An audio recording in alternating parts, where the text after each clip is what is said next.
see about triggers in database management system. So trigger is a set of actions that are run automatically when a specified change operation, if like SQL update, insert, update or delete statement is performed on a specific tab. Triggers are useful for tasks such as enforcing business rules, validation input data, and keeping an arbitrary. So first we will create a following table. So course name, so we will create that. Also we create a table called fees paid and also called the inquiry. So then we create a trigger which check the validity of course code should be greater than 2 digit, cannot be less than 10 and greater than 99. So it will be 2 digit number. So starting number is 10 and is does not greater than 99. So create trigger of CC check.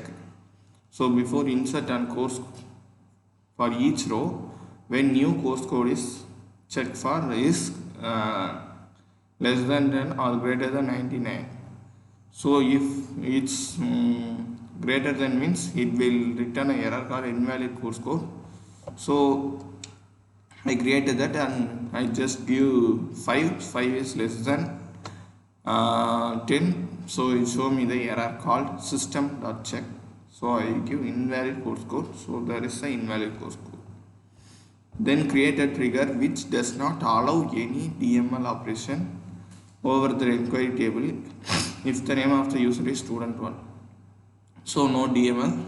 So before update or insert or delete an inquiry form for each row begin if new dot name is equal to of student1, then it returns invalid student name. So when I give the student1 name, it show invalid student name. Then create a trigger that allows no insert operation on fees paid table when the amount less than 10,000. So the amount price is 10,000. If we give below 10,000 means it does not updated. So we create a trigger called less amount. So before insert on fees paid table, we will just check new amount is less than 10,000. If it means it returns insufficient amount, permission denied.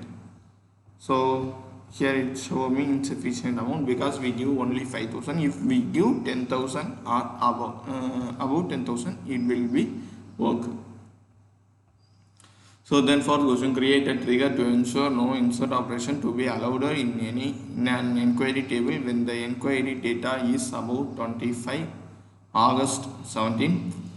So before insert an inquiry for each row, new dot inquiry date is greater than 25 August 2017 means it returns invalid date. So here it returns invalid date.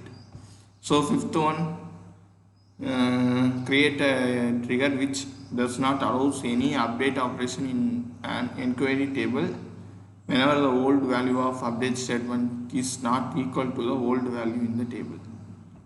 So we get old inquiry number equal to new or old name equal to new name or old course code equal to new, old state, city, inquiry date, refer code.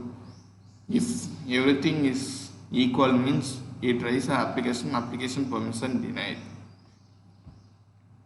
Then create a trigger called trigger to ensure that no insert operation to be allowed in the fees table when average of the fees amount is 50,000. So no fees insert. Before we add the value into fees paid, declare average amount of 10. So average amount of into average amount from fees paid table, we just check that average amount is greater than 50,000. If is greater than means insert permission denied, it returns that command. So here I give 2 lakh, it will be created, but if I give 3 lakh, it will be show me the error. So thanks for watching.